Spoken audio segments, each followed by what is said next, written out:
Hey everyone, welcome to another deep dive. We love Yeah. to take these deep dives into all kinds of fascinating topics, and today we're going to be looking at something maybe a little unexpected. Yeah. We're talking about environmental sustainability in critical care. Right. It's not the first thing you think about when you think about, Yeah. the Yeah. ICU, right, Sure. or the ER, but it turns out that caring for the planet is really closely tied to caring for patients, It is. Yeah. especially those who are, really, really sick. Absolutely. So our guide for this journey is Nursing in Critical Care, Volume 30, Issue 1. Okay. Um, and just a heads up, you guys might be surprised by some of the insights that come out of this research. I think we were when we were reading it. Yeah, for sure. So to kick us off, why don't we kind of zoom out and look at the big picture here? What is the connection between a healthy environment and, better patient outcomes? Well, I think that the big connection is that many of the things that harm the environment also harm human health. Right. And that's kind of the big link. Think about particulate matter from air pollution, Oh, yeah. that not only contributes to climate change, but it also lodges deep in the lungs and can be really harmful to people who are already struggling to breathe. Right. Especially patients who are already in the ICU for respiratory issues. Especially those with, compromised respiratory systems. Exactly. Or, even think about, common hospital disinfectants. They often release volatile organic compounds, Right. which, they're meant to kill germs, but they can actually hinder the recovery of patients who are needing surgery or, have compromised immune systems. Yeah. So it's kind of this double-edged sword. Yeah, I never really thought about it like that before. Yeah. I think, obviously pollution is bad and, climate change is a big issue. Right. But I never really thought about it as like Yeah. these small factors influencing, the really sick patients. Yeah. The micro level, how these things are actually playing out in, in the hospital setting. Yeah, and I think that's what this article does so well is like connect those dots. Uh-huh. So I'm wondering if we can get even more specific. Are there, actual examples of how these environmental factors, Yeah. actually play out in Oh. critical care? For example, there are studies that have shown that exposure to high levels of particulate matter in the air is linked to longer ICU stays for respiratory patients.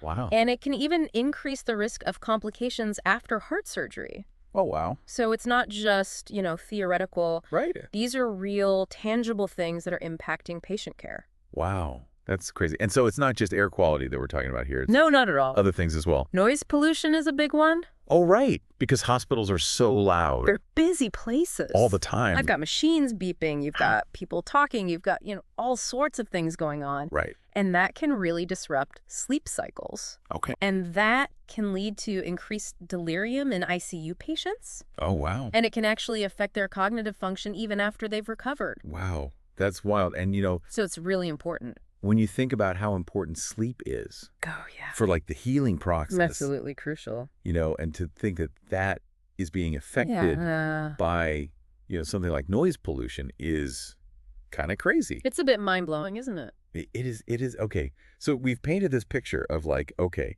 there are these environmental factors that can negatively impact Yeah. these vulnerable patients. But what are critical care units actually doing about this? Like, what steps are they taking to kind of become more sustainable?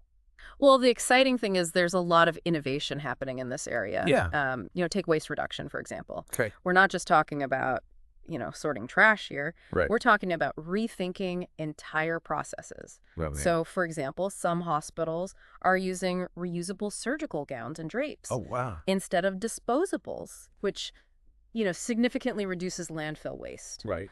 Others are implementing sophisticated systems for tracking and managing pharmaceutical waste Okay. to minimize the release of harmful chemicals into the environment. Wow. So it's like really high-tech solutions as well.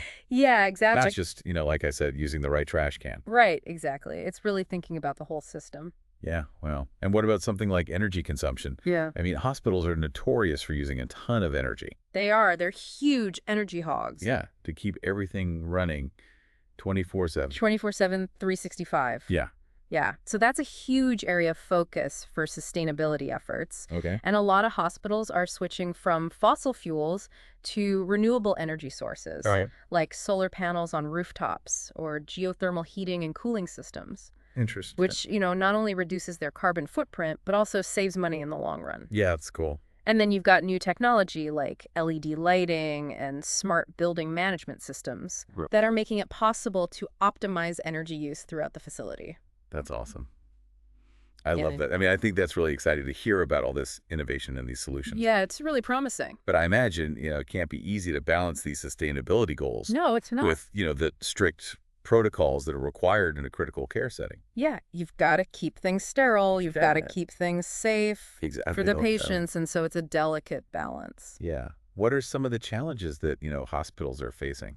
Well, one of the biggest challenges is ensuring that sustainable practices don't compromise infection control. Right. For example, reusing certain medical equipment requires really rigorous sterilization procedures, Right. which can be energy intensive. Oh, right. Yeah. So you're kind of, you're trying to reduce your environmental impact, but then the process of sterilization Right. Could be adding to it. could be using a lot of energy and resources. Why? But hospitals are coming up with some creative solutions, like using low-temperature sterilization techniques Oh, okay. that are both effective and energy efficient.